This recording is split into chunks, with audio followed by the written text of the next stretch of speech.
कधीच नाही चुकणार तुमचे फेवरेट टीव्ही शोज झी5 सोबत, तेही एकदम फ्री। कुणी ठेवलंय तुम्हाला कामावर?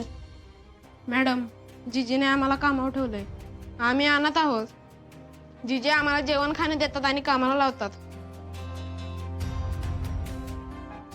हप्पे एवढा पुरावा बास आहे।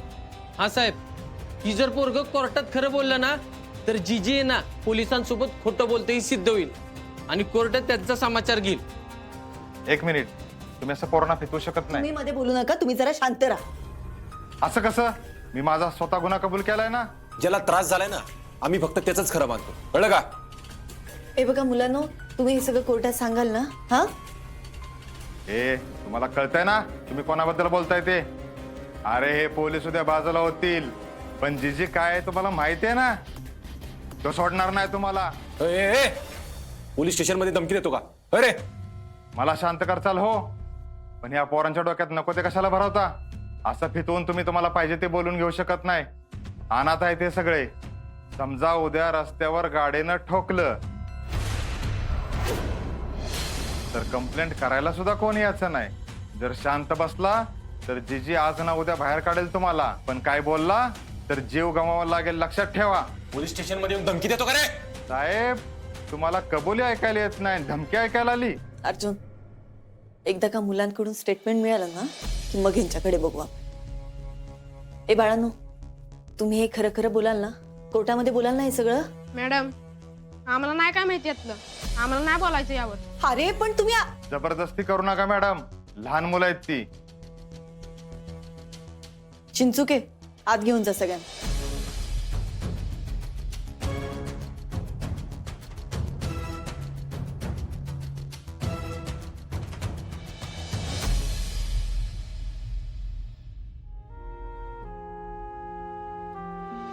चारी बाजूनी सांगणारे लोक असतील तर तो मुलगा कधीच बोलणार नाही मॅडम। मॅडम, आपण एक काम करू, त्या पोराला घाबरू, म्हणजे घाडाघाडा बोलेल बघा। नाही चिंचुके, अहो ती लोक पण त्यांच्यासोबत तेच करतात। आपण बोललो, आपण मारलं तर त्यांच्यामध्ये आणि आपल्यामध्ये फरक काय? अहो मॅडम, एवढं मारायचं वेळ त्याला, त्याच्या तोंडून खरं बाहेर येईल एवढंच बस, बाकी काय नुसतं घाबरवायचं त्याला।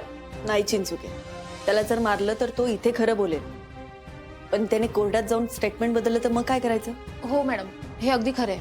त्याला बोलतं करायचं असेल ना तर त्याला हे पटवून दिलं पाहिजे की तू जर बोललास तर ते तुझ्या फायद्याचं राहील, तरच तो कोर्टातही त्याचं स्टेटमेंट बदलणार नाही। ए अशक्य आहे, इथे किती लोक आहेत आणि त्यात ती गायकवाडची लोक आहेतच ना। आपण त्यांना काय बोललो की भीती दाखवायला? मॅडम, एकदा प्रयत्न तर करून बघूया त्या मुलाशी बोलण्याचा। अरे अगं त्या मुलाला एकट्यात घेऊन जर का बोलायला गेलो ना तर बाहेर काहीही सांगण्यात येते, आणि पत्रकार त्यांनी जर प्रश्न उठवले ना तर आपल्या सगळ्यांवर चौकशी बसेल। अहो मॅडम, आता काय करायचं सांगा बरं? अर्जुन सर, मी काय म्हणते, हा चान्स घालवून चालणार नाही। पत्रकारांना जोपर्यंत काही कळत नाही ना तोवर ते इथून हलणारच नाही। आपल्याला लवकरात लवकर काहीतरी करावं लागेल।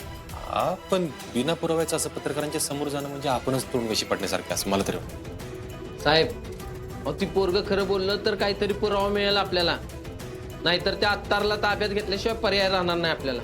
पुरावा मिळेल आपल्याला। माझ्या डोक्यात एक प्लॅन आहे।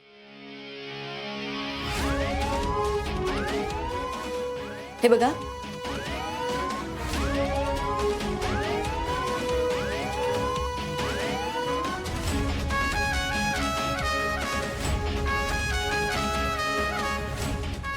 मॅडम, हे कदाचित काम करेल। नाही, रिस्क आहे मला वाटतं यामध्ये, म्हणजे जरा जरी इकडे तिकडे झालं ना तर अवघड होईल सगळ्यांनाच। होऊच द्यायचं नाही आपण आपलं काम चोख करायचं। चला तर मग।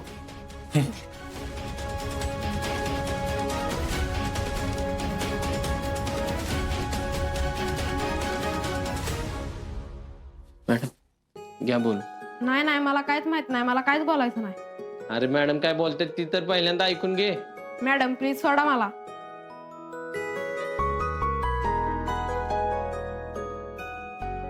हे बघ बाळा, मी तुला काही करणार नाहीये। मी काय म्हणते ते तर ऐकून घे। तू मगाशी म्हणालास की नाही की त्या जीजीने तुला कामाला लावलंय? तू बोललास म्हणजे तुला काहीतरी वाटत होतं म्हणूनच बोललास ना? नाही, सोडा प्लीज। माझी एक लहान बहीण पण आहे। अरे बाळा, अरे मॅडम काय बोलतात ती पहिल्यांदा ऐकून तरी घे। अरे मग बोल ना. हे बघ बाळा, मी तुला लिहून देते. तुला आणि तुझ्या लहान बहिणीला मी काही होऊ देणार नाही. हा, तू बोल ना फक्त. अरे तू मॅडमचं ऐक, यातनं आपण सगळ्यांना सोडूया. नाही, मला जिजी बद्दल काहीच बोलायचं नाही. अरे तुला सांगितलेलं कळत नाही का? चिंचुके,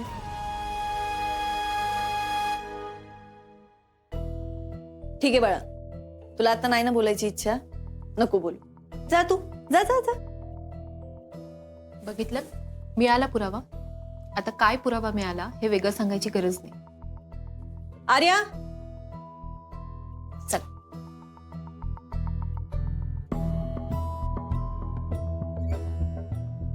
सर, आम्हाला पत्रकार परिषद घ्यायची आहे. आमच्याकडे खऱ्या गुन्हेगाराच्या विरोधात पुरावा आहे. मॅडम, मला थोडा वेळ द्या, मी लगेच तयारी करतो. Please, thank you.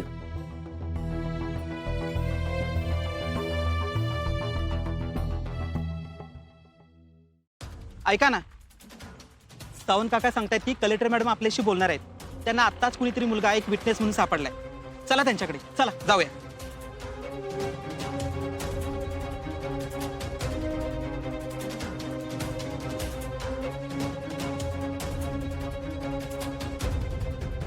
हा बोल.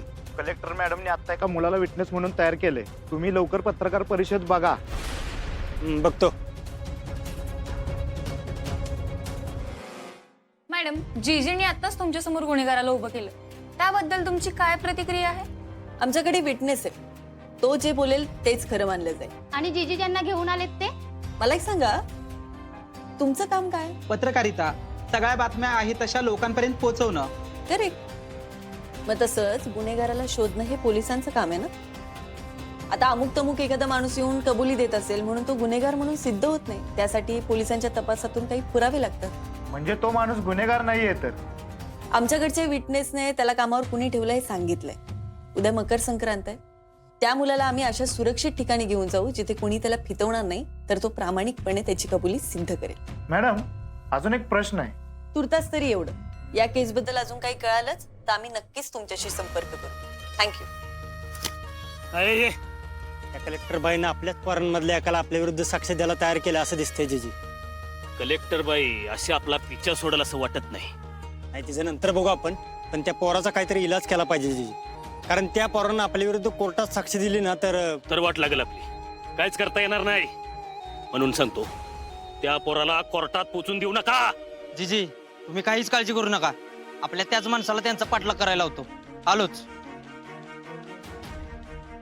एकदा का ती पोरग आपल्या हाताला लागलं ना, नाही त्या कलेक्टर बाईला जाहीर माफी मागायला लावली, जीजी नाव लावणार नाही आपण. त्यांना उंदीर मांजराचा खेळ वाटतोय ह्यो. पण ह्या टायमाला जीजी नावाच्या वाघाला डिवचलं यांनी.